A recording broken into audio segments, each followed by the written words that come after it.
भाव नहीं रखोगे, भगवान का भाव करके पूजन करो तो भगवान को प्राप्त हो जाओगे।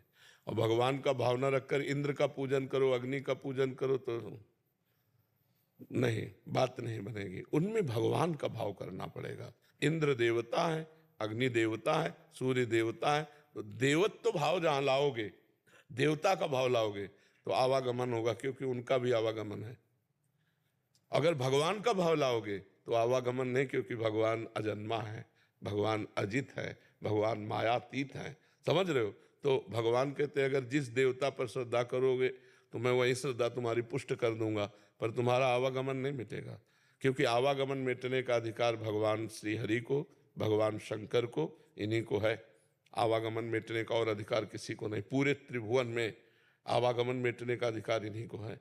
मोक्ष प्रदायिनी ये जुगल जोरी है, अगर इनकी शरण में नहीं, चाहे शिव पार्वती और चाहे भगवान सियाराम कहो या राधे श्याम कहो या विष्णु नारायण कहो, वही भगवान एक ही विविध रूपों में है, बका दूसरे को अधिकार नहीं। इसीलिए गीता में भगवान का भूतों को पूजने वाले भूतों को प्राप्त होते हैं, देवताओं को पूजने वाले देवताओं को प्राप्त होते हैं।